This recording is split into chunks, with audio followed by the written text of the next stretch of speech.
అంతరాయ తిమిరోపశాంతయే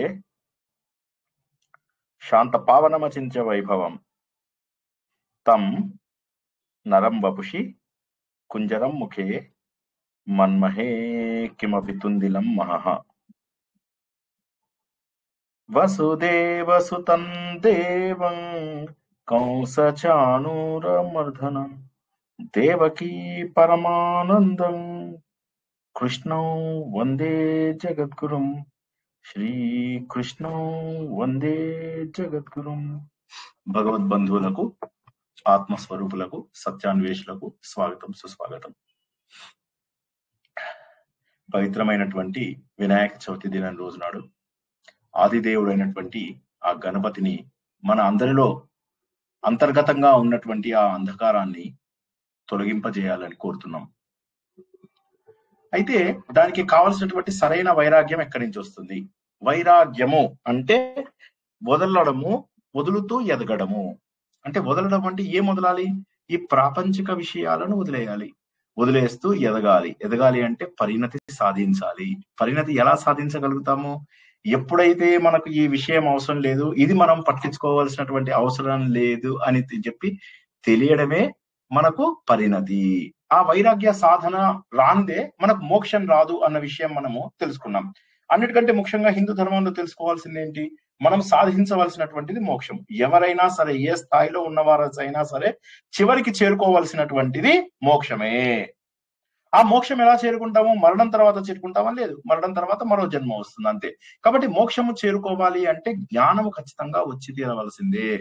జ్ఞానము రావాలి అంటే ఆలోచన ఖచ్చితంగా చేయవలసిందే.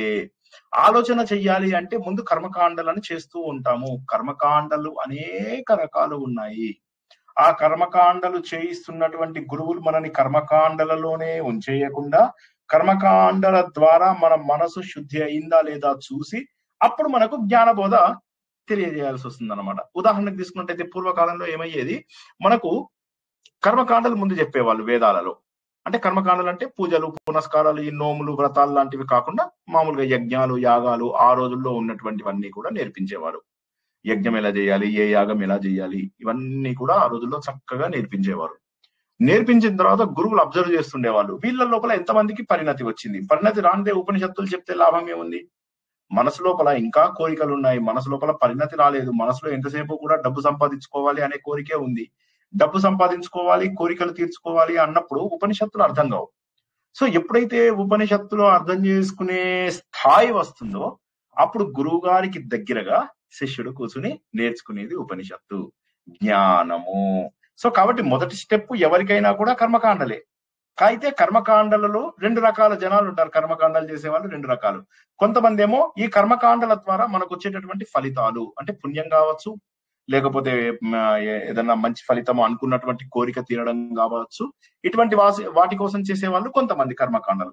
కొంతమంది ఏంటంటే కర్మకాండలు చేయగా చేయగా ఏకాగ్రత కుదురుతూ ఈ కర్మకాండలలో ఉన్న ఫలితాలని వేరే వారికి ట్రాన్స్ఫర్ చేస్తూ ఉంటారు అనమాట. వీడికి మంచి జరగాలి, వాడికి మంచి జరగాలి, ఇది లోక కళ్యాణం కోసం జరగాలి, ఇలా అనుకుంటూ వాళ్ళు ఏం చేస్తారంటే వేరే వారి కోసం అని చెప్పేసి పనులు చేస్తూ వారు లోపల ఏ విధమైనటువంటి కోరిక ఉంచుకోరు. కాబట్టి కర్మకాండలు చేసే వాళ్ళు కూడా రెండు రకాలు. ఒకరేమో వాళ్ళ పుణ్యాలు కావాలి, మా కోరికలు తీరాలి అనుకునే వాళ్ళు. ఇంకో గ్రూప్ ఏంటంటే వేరే వాళ్ళ కోసం చేస్తారు, వీళ్ళు కేవలం బాధ్యతగా చేస్తారు అంతే. ఎప్పుడైతే పనిని బాధ్యతగా చేస్తామో అప్పుడేమవుతుందంటే ఇక్కడ చెత్త మిగుల్చుకోవడానికి అవకాశం లేదు. అప్పుడు ఈ చెత్త మొత్తము బయటికి వెళ్ళిపోతుంది, అంటే చిత్తశుద్ధి జరుగుతుంది. ఎప్పుడైతే మనకు చిత్తశుద్ధి జరుగుతుందో అప్పుడు మనకు మెల్లమెల్లగా ఆలోచన రావడం అంటూ మొదలెడుతుంది. ఇవి చేయడానికి మనకు ఒక గురువు అవసరము. అయితే ఈ రోజుల్లో మనం తెలుసుకున్నాం భజగోవిందంలో గురువులు వాళ్ళ వేషధారణ చూసి మనం మోసపోకూడదు. ఉదర నిమిత్తం ఏమేమైనా చేస్తారు వాళ్ళు. మనం గత వారం మళ్ళీ తెలుసుకున్నాం.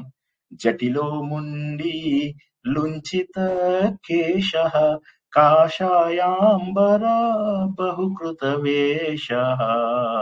జటిలో ముండి లుంచిత కేశ కాషాయాంబర బహుకృత వేష. పశ్యన్నపి చన పశ్యతి మూఢా పశ్యన్నపి జన పశ్యతి మూఢా ఉదర నిమిత్తం బహుకృత వేష భజ గోవిందం. మనకేంటంటే గురువులు దొరకాలి. మరి సార్ శ్రీనివాస్ గారు మీరే చెప్పారు, కర్మకాండాలు చేయించాలి, తర్వాత మనకు చిత్తశుద్ధి కలగాలి, ఆ తర్వాత గురువు గారు మనని తర్వాత స్థాయిలోకి తీసుకెళ్తారు. అంటే ఆత్మచింతన చేసేటటువంటి స్థాయికి తీసుకెళ్తారు. ఆత్మచింతన చేసిన వాడికి మాత్రమే మోక్షం లభిస్తుంది. మళ్ళీ ఒకసారి చూడండి, ఇది మోక్షం లభించాలి అంటే మనకు ఆత్మజ్ఞానం కావాలి అని చెప్పి తెలుసుకోవాలి. ఇది రావాలి అంటే ఆలోచన చేయాలి. ఇది రావాలి అంటే గురువు గారు వారిని ఆలోచించేలాగా పజిల్స్ ఇవ్వాలి. ఇప్పుడు ఏం చేస్తావు నువ్వు అంటారు గురువు గారు. అంటే నేను ఇలా డబ్బు సంపాదిస్తాను, బోల్డ్ అని కోరిక. తర్వాత ఏం చేస్తావు? ఇంకా కొనుక్కుంటాను అంటాడా? అనడు.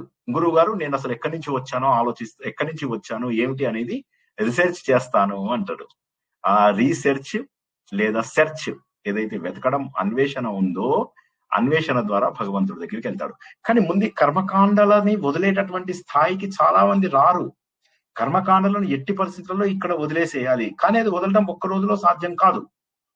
అలా అని చెప్పి జ్ఞాన మార్గంలోకి రాకముందే కర్మకాండలు వదిలేస్తే చిత్తశుద్ధి అయ్యే అవకాశం కూడా లేదు. మళ్ళొకసారి చెప్తా, జ్ఞాన మార్గంలోకి రాకముందే కర్మకాండలు కూడా వదిలేస్తే ఇది లేక అది లేక లాభం ఏమిటి?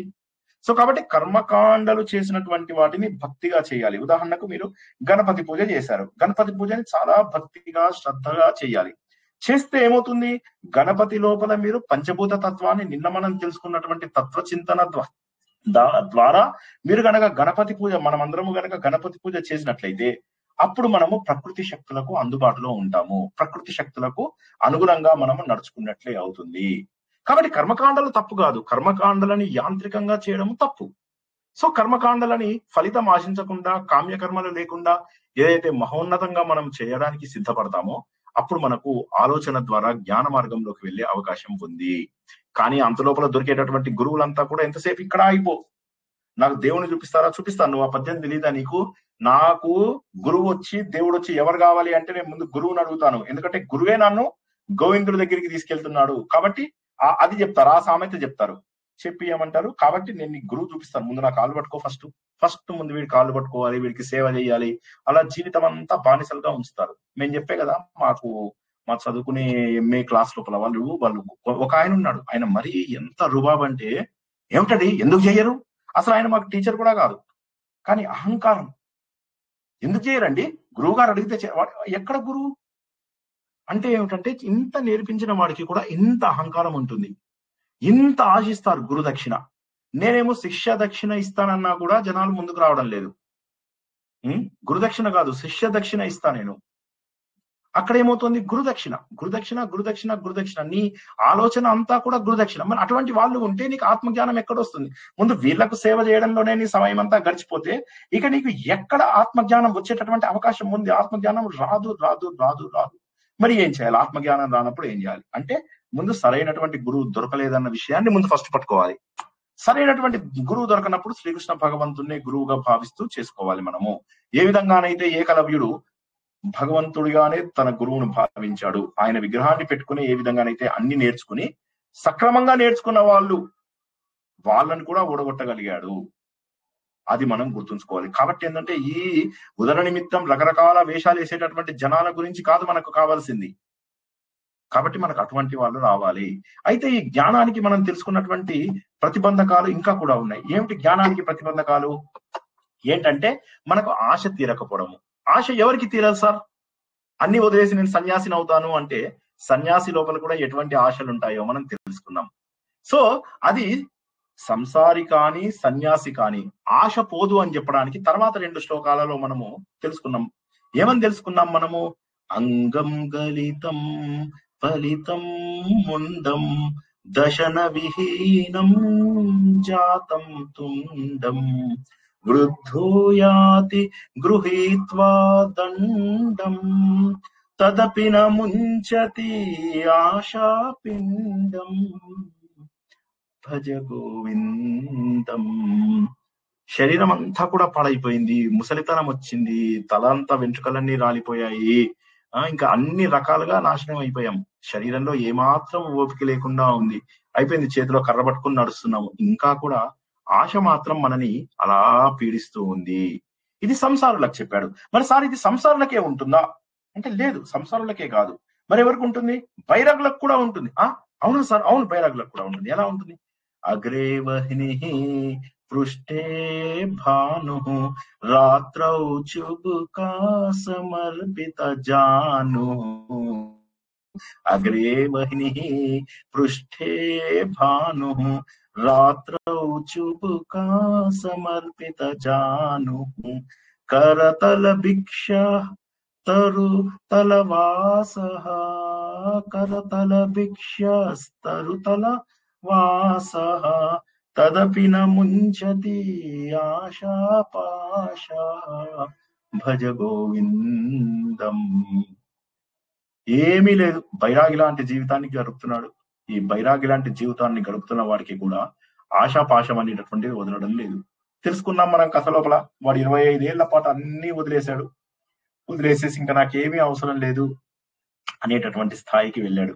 ఏమీ అవసరం లేదు ఇక నాకు జీవితంలో, ఇది అవసరం లేదు, అది అవసరం లేదు, ఇది అవసరం లేదు, ఏమీ అవసరం లేదు అనుకుంటూ అన్ని వదిలేసి వెళ్ళిపోయాడు. 20 ఏళ్ళు 25 ఏళ్ళు చూసుకుంటూ అసలు ఎక్కడ దొరికితే అక్కడే తినేసేవాడు, అలా వచ్చేవాడు, భగవంతుడు ధ్యానం చేసుకునేవాడు, రాత్రి తను ఒక దగ్గర పడుకునేవాడు. అని అలా అయిన తర్వాత ఒకసారి 25 ఏళ్ళు అయిన తర్వాత ఓ రోజు వచ్చి చూస్తే తను పడుకున్న దగ్గర వేరే వాడు పడుకుంటాడు, తను రోజు పడుకునే దగ్గర వేరే వాడు పడుకుంటాడు అనమాట. పరిగెత్తుకుంటూ వచ్చి ఒక్క తనుదన్నుతాడు డొక్క లోపల. వాడు లేచి కూర్చుంటే ఏంటంటే, ఇది నేను 25 ఏళ్ళుగా పడుకుంటున్నటువంటి స్థలం, నువ్వు ఇవాళ వచ్చి పడుకుంటావా అని చెప్పేసి అన్నాడు. సో ఈ విధంగా సన్యాసులలో కూడా ఆశ తీరడం లేదు, సన్యాసులలో కూడా ఆశ తీరదు, బైరాగులలో కూడా ఆశ తీరదు. బైరాగులకు కూడా అందరికీ ఆశలు ఉంటాయి. వారి లోపల కూడా మెల్లమెల్లగా ఏమవుతుందంటే వాళ్ళ లోపల కూడా ఆ నిజంగా శాశ్వతంగా వారికి వైరాగ్యం రానప్పుడు బైరాగులు అయితే ఏదో చేస్తున్నారు, కానీ నా అనేటటువంటి తత్వాన్ని, ఆశని మాత్రం పోగొట్టుకోలేకపోతున్నారు.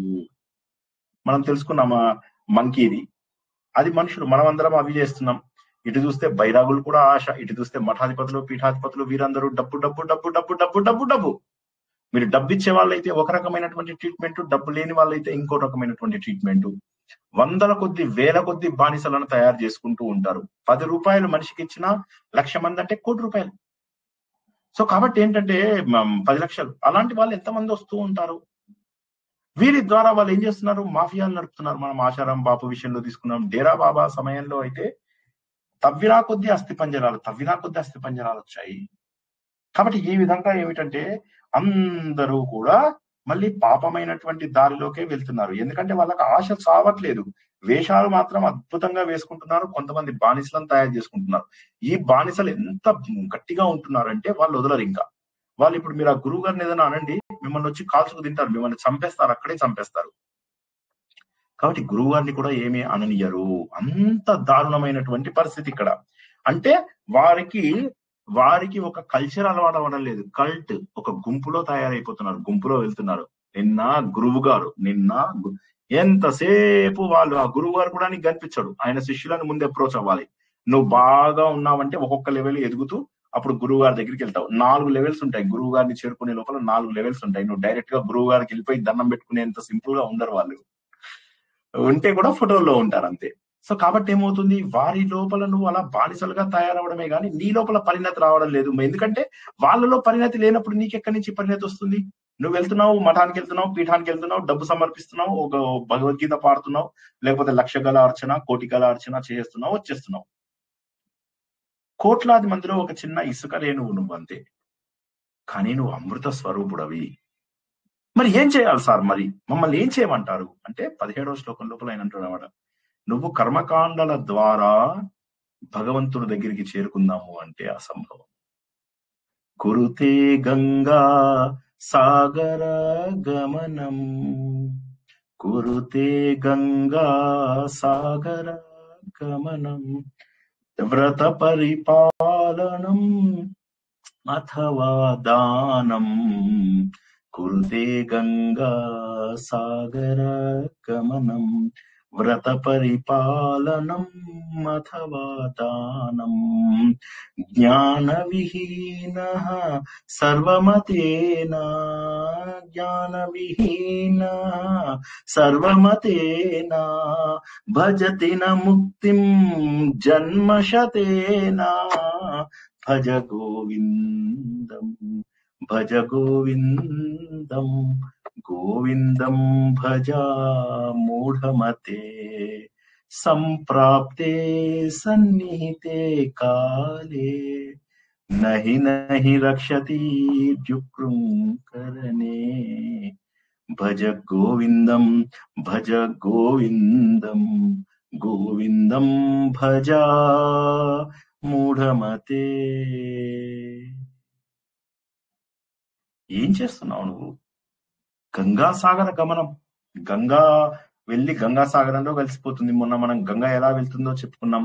అలకానందలో ప్రారంభమైనటువంటి ఆ గంగ అలా వెళ్తూ వెళ్తూ వెళ్తూ అనేక నదులను తనలో కలుపుకుంటుంది. అడ్డం వచ్చినటువంటి రాళ్లను, రప్పలను, కొండలను ముక్కలు ముక్కలు చేసి ఇసుగలాగా కూడా మార్చేస్తుంది.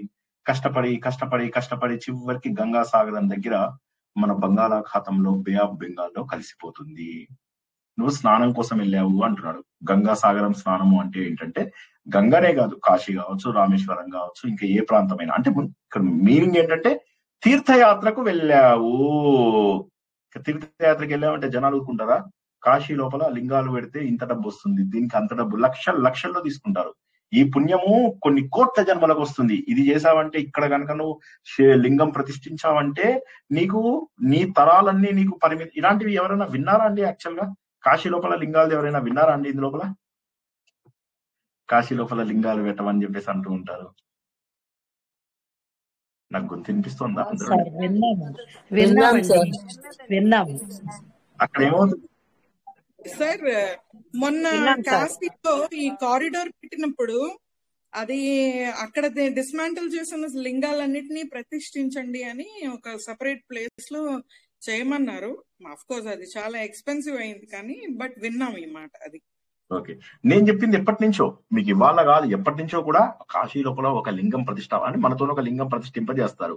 చేసిన తర్వాత మీరు దానికో 1,00,000 2,00,000 మీ స్థాయిని బట్టి బాధిస్తారు. మీరు వెళ్ళగానే అదే లింగం ఇంకోటితో ప్రతిష్ఠింపజేస్తారు. మీరేమనుకుంటారు? అబ్బా, కోట్ల జన్మలకు పుణ్యం. ఒక్కసారి ఆలోచించండి. మన మనసు లోపల పవిత్ర. ఒక్కసారి ప్లీజ్ చేయబట్టుకోండి. మళ్ళీ నేను ఎప్పుడైనా చేయబట్టుకోండి అన్నప్పుడు గట్టిగా పట్టుకోండి. ఇక్కడ బలమైనటువంటి రాఖీ ఉంది, గట్టిగా పట్టుకొని ఆలోచించండి. ఒకసారి కూల్ గా ఆలోచించండి. మనసులో పవిత్రత లేదు, వీళ్ళ మీద వాళ్ళ మీద చాడీలు చెప్తున్నాం, ఇంట్లోపల దైవ ధ్యానం లేదు. పొద్దున్న ఏదైతే దేవతార్చన చేస్తామో అదొక 10-15 నిమిషాల పాటు కష్టపడి ఏదో చేసేస్తాం. ఇష్టం ఉండదు, ఏదో ముందు చెయ్యాలో ఒక అలవాటు కాబట్టి చేసేస్తాము. చేసేసిన తర్వాత ఇక రోజంతా కూడా కబుర్లు చెప్తూ ఉంటాము, లేకపోతే పారాయణాలు నేర్చుకుంటూ ఉంటాము. వీళ్ళతోని వాళ్ళతోని తీర్థయాత్రలకు వెళ్తాము. ఒక్కసారి ఆలోచించండి. జస్ట్ అక్కడికి వెళ్ళి స్నానం చేసేస్తే మీకు పుణ్యం వచ్చేస్తుందా? ఒక్కసారి అంటే కూల్ గా ఆలోచించండి. ఎవరికైనా ఒకసారి అనిపించిందా ఎప్పుడైనా కనీసం, నేను ఇలా తప్పులు చేస్తున్నానే, ఇంత మందితోటి మాట్లాడుతున్నాను, ఇన్ని కోరికలు తీర్చుకుంటున్నాను, తప్పు అన్నప్పుడు తప్పే. ఎవడన్నా మనకు టీ తాగిస్తే అయ్య బాబు మళ్ళీ మనం వాడికి టీ ఎలా తాగించాలి అని చెప్పేసి లెక్క రాసుకోవాలి. కానీ మనము పాపాలు విరివిగా చేస్తూ, మాటల ద్వారా, మనస్సు ద్వారా, శరీరం ద్వారా చేస్తూ భగవంతుడికి చేసిన ఆ అరగంట మనకు పుణ్యం వస్తుందని ఏమనుకోవద్దు. ఎప్పుడైనా ఆలోచించారా ఈ మాట? మాట్లాడాలి, మీరంతా మాట్లాడాలి. ఆలోచించలేదండి. ఎప్పుడు అనిపించలేదా మీకు ఇది కరెక్టా తప్పా నేను చేస్తున్నది? ఎందుకంటే ఏదో హడావిడిగా దేవుణ్ణి అలా ఒక 10 నిమిషాల పాటు ఆయనని ఒక రూమ్ కి పరిమితం చేసేసి ఇక దేవుడు లేడు, దేవుణ్ణి రూమ్ కి పరిమితం చేస్తే ఏంటంటే అక్కడికి బయటకు వచ్చాక ఇష్టం వచ్చినట్టుగా మాట్లాడచ్చు. గుడి లోపల కొంతమంది బూతులు మాట్లాడరు, గుడి బయటకు వచ్చిన తర్వాత మాట్లాడతారు. సరే, గణేష్ పూజ టైంలో మీకు చెప్పనే అక్కర్లేదు, మొత్తం రౌడీలందరూ కలిసి గణేష్ పూజలు చేస్తూ ఉంటారు. చెయ్యకూడదని కాదు, చెయ్యాలి. కానీ ఇక్కడ వచ్చిన ప్రాబ్లం ఏంటంటే ఎంతమంది భక్తికి చేస్తారు, ఎంత హంగు, ఎంత ఆర్భాటము, భోజనాలు, ఇవన్నీ ఒక్కసారి ఆలోచించండి. అంటే ఇదంతా కూడా సోషల్ గ్యాదరింగ్స్, హంగో ఆర్భాటాలే ఎక్కువగా ఉన్నాయండి. డిస్కో డాన్స్ దోపిడీ కూడా జరుగుతుంది సార్. చందా వసూలు చేసుకుంటారు, చందాలు వసూలు చేసుకొని కూడా ఎంతో అంత దోపిడీ చేసుకుంటారు. ఈ రోజు ప్రవచనాన్ని కూడా డిస్టర్బెన్స్ సార్. చుట్టుపక్కలన్నీ మైకులే, హంగామారు డాన్సులు ఎక్కడ చూస్తే అవే వినిపిస్తాయి సార్. వేసుకున్నాం. ఇది కాక నిమజ్జనం టైంలో మీరు తీసుకున్నట్లయితే దేవుణ్ణి ఎలా తోసేస్తారు తెలుసా? నీళ్ళల్లోకి. మంచి నీళ్ళు లేకపోతే మురికి నీళ్ళలో కూడా తోసేస్తారు తెలుసా దేవుణ్ణి. అంటే ఒక స్థాయి వచ్చి, అంటే తప్పొప్పని కాదు, అరే నిజం చెప్పాలంటే తోస్తే ఏం కాదు, ఎందుకంటే ఉద్వాసన చెప్పేశాం కాబట్టి ఏం కాదు, వాళ్ళని నేనేం తప్పు పట్టను. కాకపోతే మీకు అనిపించలేదా, అయ్యో ఇది ఇంత పవిత్రంగా కాపాడుకున్న దాన్ని ఇలా పడేస్తున్నామే అని చెప్పేసి? మీకు చెప్పాను అనుకుంటా కదా, మా దగ్గర కోవిడ్ టైం లోపల కిందికి దిగడానికి భయపడ్డారు జనాలు, దేవుడికి దండం పెట్టడానికి. చివరి రోజు నాడు నిమజ్జనం చేసే రోజు కూడా ఎవరు దిగల. ఆఖరికి వర్కర్స్ కి ఇచ్చి పంపిద్దామని చేస్తే అప్పుడు నేను మా మిత్రుడు కలిసి వెళ్ళి మేమిద్దరం నిమజ్జనం చేసి వచ్చాం. అంటే అసలు ఇది మా గొప్ప చెప్పడం లేదు, ఇక్కడ చెప్తున్నది జనాల భయం. వాళ్ళకి ప్రాణం మీదకి వస్తే దేవుడు రక్షిస్తాడన్న నమ్మకం లేదు వాళ్ళకి. ఒక కథ చెప్తాను, ఆ కథ కథ మీరు అందరూ విన్న వాళ్ళే కాబట్టి అర్థం చెప్పడానికి ప్రయత్నం చేయండి. ఒక పెద్ద ఒక ఊరు లోపల ఒక మినిస్టర్ తలపెడతాడు అనమాట. ఏంటంటే వర్షం కురిసే యాగం, వరుణ యాగం అంటారు కదా, వర్షం కురిసే యాగం అన్నమాట. సో వర్షం కురుస్తుంది, దీనికి మంత్రాలు చదివితే ఉంటుంది అని చెప్పేసి ఒక 50-100 ఎకరాలలో రకరకాల ఇవి చేస్తారు అనమాట.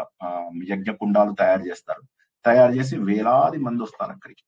వేలాది మంది వచ్చి ఆ యజ్ఞ కుండాల లోపల ఎంతమంది పండితులు, శాస్త్రాలు తెలిసిన వాళ్ళు, గోచీలు కట్టుకుని ఇక్కడ పిలకలు పెట్టుకొని ఉన్న వాళ్ళు, హడావిడిగా అరుస్తూ శిష్యగణాలని తీసుకొచ్చినటువంటి వాళ్ళు, మళ్ళీ సాయంత్రం అయితే కల్చరల్ ప్రోగ్రామ్స్ కోసం అని చెప్పేసి చక్కగా పిల్లలందరినీ కూడా అలంకరించి తీసుకొస్తున్న వాళ్ళు, ఇలాగా ఒక వారం రోజుల పాటు కార్యక్రమం చేయాలన్నమాట. సో చివరికి 8th డే నాడు ఇక పూర్ణాహుతి టైప్ లో అన్ని చేయాలని ఆ రోజు నాడు ఊర్లో వాళ్ళందరూ వస్తారు అనమాట. వర్ణయాగం ఓకే అయిపోతుందని చెప్పేసి ఊర్లో వాళ్ళందరూ వస్తారు. ఒక్క పిల్లాడు మాత్రమే గొడుగు తెచ్చుకొని వస్తాడు.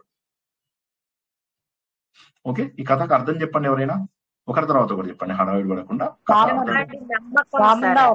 మాధవి గారు, రమాదేవి గారు, ఒకరి తర్వాత ఒకరు. మాధవి గారు, రమాదేవి గారు. పిల్లవాడి నమ్మకం సార్, అది ఖచ్చితంగా వర్షం పడుతుందని అతని నమ్మకం. రమాదేవి గారు. దేవుడి అవతారం అంటున్నాను నేను. సుధామోహన్ గారు. దేవుడి అంటే ఈ యాగం చేస్తే వర్షం పడి తీరాలి అన్న గాఢ నమ్మకం ఉంది సార్ ఆ అబ్బాయికి.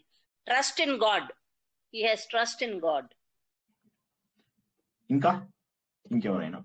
వినాయకుడిని ఎప్పుడు అనిపినా తీసుకొచ్చిన వర్షం మాత్రం గ్యారంటీగా పడుతుందండి. అది వదిలేండి, ప్రస్తుతం మన కథలోకి వద్దాం. మన కథ లోపల ఏం తెలుసుకుంటున్నాం ఇప్పుడు? ఆ పిల్లాడు గొడుగు తెచ్చుకున్నాడు, దాని అర్థం ఏంటి?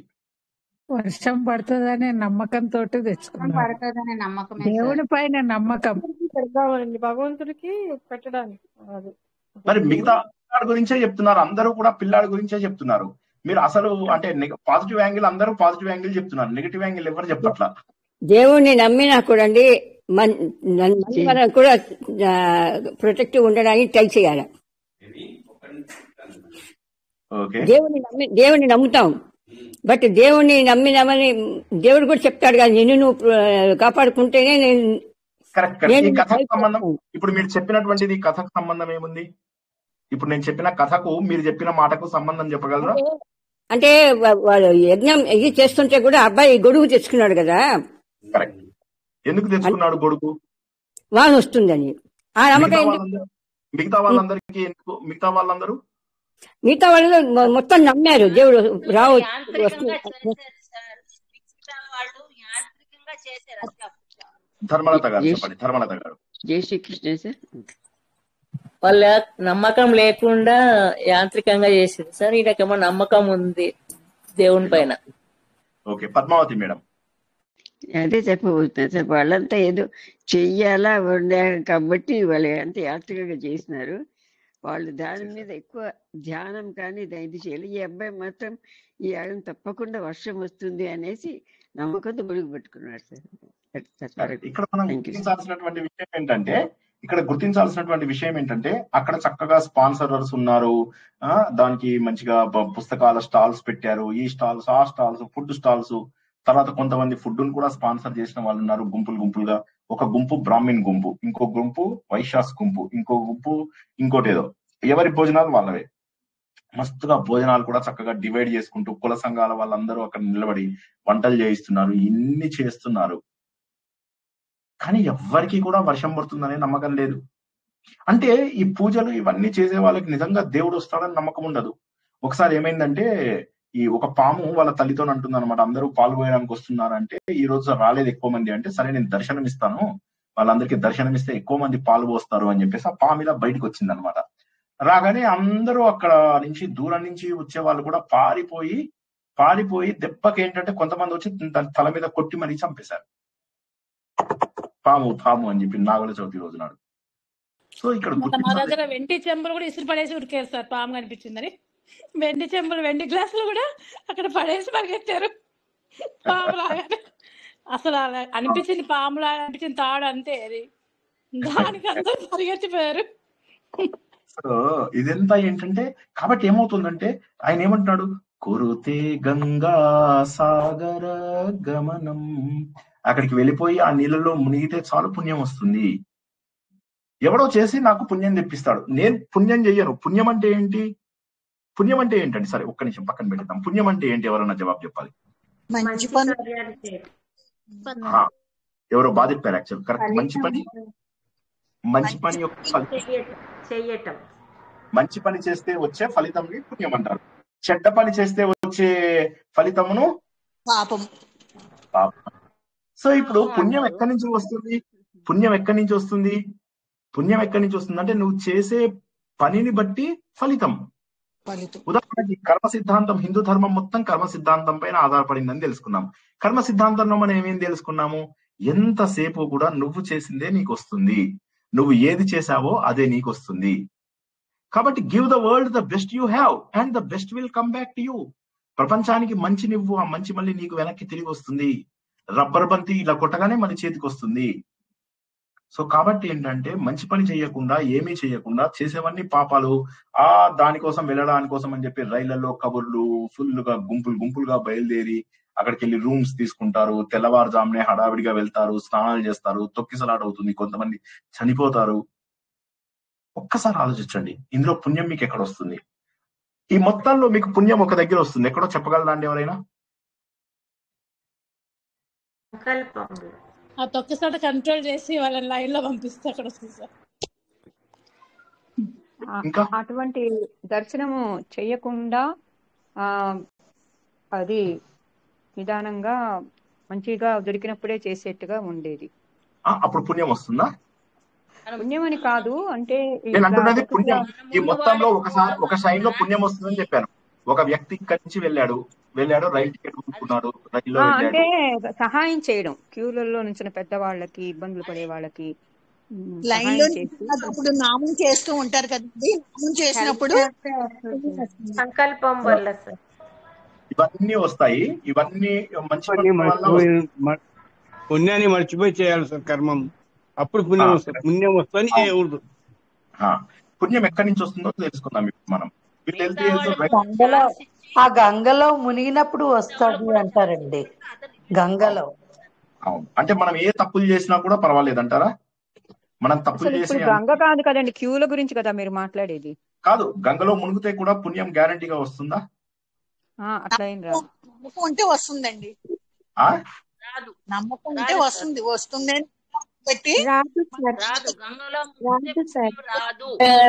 పైకి రాగానే మనల్ని చుట్టుకుంటాడు, పాపాలన్నీ పక్కకుంటాయట నది ఒడ్డున. అయితే ఇక్కడ మనకు పుణ్యం వస్తుంది. ఎప్పుడు వస్తుందో చెప్తా. మీరు వెళ్ళేటప్పుడు ఏం చేస్తారు? ఆ నది దర్శనానికి వెళ్ళడానికి మీరు ఒక హోటల్ వాడు మీ వల్ల బతుకుతాడు, ఒక పువ్వుల వాడు మీ వల్ల బతుకుతాడు, ఒక దీపం వాడు మీ వల్ల బతుకుతాడు. మీ అందరి డబ్బు వల్ల వాడి ఫ్యామిలీ ఒక 6 నెలల పాటు తినడానికి వీలవుతుంది. అక్కడ మీకు పుణ్యం వస్తుంది. మీరు కేవలం ఆ నీళ్ళలో మునిగితే ఏ పుణ్యం రాదు, ఎందుకంటే నీళ్ళను అపవిత్రం చేసేసాం కదా. నీళ్ళ లోపల సరైనటువంటి సంకల్పం చెప్పుకుని, సరైనటువంటి పద్ధతి ద్వారా అన్ని సరిగ్గా చేసి, ఆ నదినే దేవతగా భావించి, ఆ నది యొక్క ప్రాశస్తిని తెలుసుకుని, అసలు ఏంటి, చాలా మందికి అసలు పుష్కరాలు ఎందుకు చేస్తారో కూడా తెలియదు. అలా చేసి వెళ్ళేటంలో ఏ పుణ్యము రాదు. ఇవన్నీ తెలుసుకోకుండా హడావిడిగా గుంపులో గోవిందగా పుష్కరాలకు వెళ్తున్నాం, పుష్కరంలో స్నానం చేసి వస్తాం, మాకు డబ్బు ఏమి రాదు. మీకు వచ్చేదేమన్నా ఒకవేళ పుణ్యం ఉంటే మీరు ఇలా దారిలో చేసుకున్నటువంటి దాన ధర్మాల ద్వారా, మీ వల్ల కొన్ని ఫ్యామిలీలు బతకడం ద్వారా, లేదా మీరు అక్కడికి వెళ్ళి చేసేటటువంటి సేవల ద్వారా, అందరూ చెత్త చేస్తుంటే ఆ చెత్తను తీసుకెళ్లి మీరు ఒక దగ్గర చెత్త క్లీన్ చేయడం ద్వారా, అందరి టాయిలెట్స్ బాగాలేకపోతే ఆ టాయిలెట్స్ అన్ని క్లీన్ చేయడం ద్వారా, ఇలాంటివి చేయడం ద్వారా మీకు పుణ్యం వస్తుంది. ఈసారి నుంచి వెళ్ళినప్పుడు ఏం చేస్తారంటే మీరు నీళ్ళలో మునగక్కర్లా, నేను చెప్పినవి చేసిరండి. మీకు ఇంతకంటే మీకు వచ్చిన ఎప్పటి పుణ్యం కంటే ఎక్కువ పుణ్యం వస్తుంది. ఎప్పటి పుణ్యం కంటే ఎక్కువ పుణ్యం వస్తుంది. సో కాబట్టి ఇతను ఏమంటున్నానంటే శంకరాచార్య, గంగాసాగర గమనం చేస్తున్నావు నువ్వు. గంగాసాగరం ఎప్పుడు అంటే అన్ని తీర్థాలకు వెళ్తున్నావు. లేదు, ఇది కాకపోతే వ్రత పరిపాలన చేస్తున్నావు. వ్రత పరిపాలన అంటే ఏంటి? ఈ వ్రతము ఆ వ్రతము, ఈ నోము ఆ నోము, ఈ వ్రతాలన్నీ చేస్తున్నావు. అథవా దానం, లేకపోతే దానాలు చేసేస్తున్నావు ఏవో మొక్కుబడిగా. కానీ వీటన్నిటి ద్వారా జ్ఞానవిహీన అంటే ఆలోచన లేనటువంటి వాడు. జ్ఞానం లేనివాడు అంటే ఎవడు? ఆలోచన లేనివాడు. నువ్వు ఏమి చేసినప్పటికీ కూడా నీకు ముక్తి 100 జన్మలు ఎత్తినా రాదు. దయచేసి ఈ పాయింట్ అందరూ గుర్తుంచుకోండి. ఎవరన్నారు గట్టిగా చేయబట్టుకొని నిలబడండి. ఈ పూజల వల్ల, వ్రతాల వల్ల, ఈ మొక్కుబడి పనుల వల్ల, వీటన్నిటి వల్ల, ఈ దానము, ఈ వ్రతాలు, నీకు ఎప్పుడైతే జ్ఞానము రాదో, ఎప్పుడైతే నీకు ఏం చేస్తున్నావో తెలియనప్పుడు జ్ఞానవిహీన, ఓ జ్ఞానం లేనటువంటి వాడా, ఏమి చేసినవా నువ్వు జ్ఞాన విహీనుడవైతే 100 జన్మలు, ఈ జన్మ కాదు 100 జన్మలు ఎత్తినా కూడా నీకు రాదు. ఇది ఎవరు రాశారు? సురేశ్వరాచార్యులు. సురేశ్వరాచార్యులు అంటే మన శృంగేరి శంకర మఠంకి స్థాపించిన ఆయన అన్నమాట. ఈయన యొక్క శిష్యుడు, వన్ ఆఫ్ ద శిష్యుడు. ఆయన ముందు భార్యతో పాటు డిస్కషన్ లో కూర్చుంటాడు. కర్మకాండాలు అన్నిటికంటే గొప్పవి అని చెప్పి చెప్తాడు, మండలమిష్ఠుడు అని చెప్పి కూర్చుంటాడు. ఆ తర్వాత ఏమవుతుంది, ఆయనతో ఆర్గ్యూ చేస్తాడు. ఆయన అంటాడు జ్ఞాన మార్గం గొప్పది అని శంకరాచార్య, కర్మకాండలే గొప్పవి అని చెప్పేసి సురేశ్వరాచార్యులు అంటే మండలమిష్ఠుడు. చేసిన తర్వాత మొత్తం మీద ఓడిపోతాడు. ఓడిపోయిన తర్వాత అప్పుడు ఆయన భార్య ఏమంటుందంటే, సరే అట్ట కాదు, నేను కూడా కొన్ని ప్రశ్నలు అడుగుతాను అని చెప్పేసి, అర్ధభాగం కదా ఆయనలో నేనంటే ఆవిడ కొన్ని ప్రశ్నలు అడుగుతుంది. ఆ ప్రశ్నలకు ఇతను అంటాడు, నేను తప్పకుండా తెలుసుకుని జవాబు చెప్తాను అంటాడు. తను తెలుసుకొని జవాబు చెప్తాడు. చెప్పిన తర్వాత జ్ఞాన మార్గం గొప్పది అని చెప్పి తెలిసిన తర్వాత అప్పుడు ఆయన యొక్క శిష్యుడుగా మారిపోయి అనేక గొప్ప పుస్తకాలను రాస్తాడు అనమాట ఆయన సురేశ్వరాచార్యులు. ఆయన ఎస్పెషల్లీ బృహద అరణ్య, పెద్ద అరణ్యం, ఆ అరణ్య ఉపనిషత్తు అని ఏదైతే చెప్తారో బృహదారణ్యక ఉపనిషత్తు, ఆ అరణ్యకంలోంచి వచ్చినటువంటి ఉపనిషత్తు ఏదైతే ఉందో చాలా పెద్దది. అది దాని మీద ఆయన అద్భుతమైనటువంటి భాష్యం రాశారనమాట. ఆయన ఏం చెప్తాడు, అల్టిమేట్లీ నువ్వు చేసేది ఏంటి? నువ్వు శాంతి కోసం, సుఖం కోసం, భద్రత కోసం, మనం చెప్పిన ఉన్నాయి కదా సేఫ్టీ నీడ్స్, ఫిజియలాజికల్, వాటి కోసమే కదా నువ్వు చేసేది. కానీ మనం ఏమనుకుంటామంటే నా అసలు స్వరూపమే జ్ఞాన స్వరూపం అని చెప్పేసి తెలుసుకోదు. ఉదాహరణకి కస్తూరి మృగము ఎక్కడో మంచి వాసన వస్తుందని వెతుక్కుంటూ వెతుక్కుంటూ వెతుక్కుంటూ వెతుక్కుంటూ వెతుక్కుంటూ వెళ్తుంది. ఆ వాసన తనలోంచే వస్తుంది అని చెప్పి గుర్తుపట్టదు. అదే విధంగా ఒక కుక్క ఏం చేస్తుంది, ఒక దానికి బోన్ ఇస్తే ఆ బోన్ కొరుకుతూ ఉంటుంది. కొరుకుతూ ఉంటే తనలోంచే రక్తం వస్తుంది. ఆ రక్తాన్ని తాగుతూ బాగుంది అనుకుంటుంది, చాలా బాగుంది అనుకుంటుంది. ఆ బోన్ లోంచి రక్తం రాదు, అది తనలోంచి వచ్చిన రక్తాన్ని ఆస్వాదిస్తూ ఉంటుంది అన్నమాట. సో తనలోనే ఆనందం ఉంది, ఎక్కడో బయట ఆనందం ఉంది, బయట ఆనందం ఉంది అంటాడు. ఒకసారి చెప్పాడట కుండకు, ఎవరో చెప్పారట, ఏ కుండ నీ అసలు స్వరూపం ఏంటో తెలుసుకో అని. అనగానే పోయి కుండ ఇక తపస్సు చేసింది, యజ్ఞయాగాలు చేసింది, మనలాగా తీర్థయాత్రలు చేసింది. ఎక్కడ నా అసలు స్వరూపం ఏమిటి, కుండలో మట్టి ఎక్కడుందని వెతుకుతుంది, ఏమీ దొరకట్లేదు. సో అప్పుడేమైంది, చివరికి ఎవరో చెప్పారు, పిచ్చి నువ్వే మట్టివి అనగానే అప్పుడు ఆశ్చర్యపోతుంది. అయితే నేను అంతటా వెతకక్కర్లేదా? ఈ పూజలు, ధ్యానాలు, వ్రతాలు, నోములు ఇవన్నీ అవసరం లేదా? లేదు, ఆలోచన ద్వారా వెతకాలి. పరిణతి రావాలి నీ లోపల. ఏదో చేస్తే పుణ్యం వచ్చేస్తుంది, ఎవరి కాల్లో పట్టుకుంటే పుణ్యం వస్తుంది, ఇలాంటి బానిస బతుకులు కాదు. జ్ఞాన మార్గంలో వెళ్ళాలి అనుకునేవారు బానిస మార్గంలో వెళ్ళకూడదు. నేనే మట్టి అని చెప్పి తెలుసుకుంటే మోక్షం వచ్చేస్తుంది. నేనే భగవంతుడి స్వరూపము, నాలో ఉన్న దైవత్వాన్ని, నాలో ఉన్న మంచి గుణాలను నేను బయటికి తీయాలి. ఊరికే కూర్చొని నేను దేవుణ్ణి అంటే కుదరదు. నాలో ఉన్న దైవత్వాన్ని చూపించాలి. ఎలా చూపించాలి దైవత్వాన్ని? భగవద్గీతలో చెప్పినటువంటి 16వ అధ్యాయం రేపు నేర్చుకుంటాం మళ్ళీ మనం కొన్ని. ఆ లక్షణాలన్నీ నేర్చుకున్నప్పుడు మాత్రమే మనలో ఉన్నటువంటి భగవంతుడు బయటకు వస్తాడు. 12వ అధ్యాయంలో ఉన్నటువంటి గొప్ప లక్షణాలు, 13వ అధ్యాయంలో చెప్పినటువంటి గొప్ప లక్షణాలు, అవి తెలుసుకున్నప్పుడే మళ్ళీ మనము నిజమైనటువంటి భక్తుడుగాను, నిజమైనటువంటి భగవంతుడుగాను మారుతాము. కాబట్టి మనని ముందు మనము క్లీన్ చేసుకోకుండా ఈ కబుర్లు, ఆ కబుర్లు, వీడిలా చెప్పాడు, వాడు తప్పు, వీడు తప్పు, వీడిలా అన్నాడు, వాడిలా అన్నాడు, గోల గోల గోల గోల, ఈ బట్టలు, ఆ బట్టలు, జీవితం అయిపోతుంది. చివరి స్థాయికి వచ్చేసాము, చివరి అంకంలో ఉన్నాము. ఇంకా కూడా నాకు తెలియడం లేదు, నాకు అర్థం కావడం లేదు దేవుడు ఏమిటో ఈ కష్టాలు 70 ఏళ్లకు వచ్చాయి, 80 ఏళ్లకు వచ్చాయి అనుకుంటున్నావు. కాదు, శాశ్వతమైనటువంటి ఆనందము, శాంతి, భద్రత ఇవన్నీ కూడా మన లోపలే ఉన్నాయి. అది రావాలి అంటే అది మోక్షం వల్లనే వస్తుంది. ఆ మోక్షం రావాలి అంటే నీకు జ్ఞానం అర్థం కావాలి. జ్ఞానం అర్థం కావాలి అంటే ఆలోచన చెయ్యాలి. ఆలోచన చేయాలి అంటే చిత్తశుద్ధి కావాలి.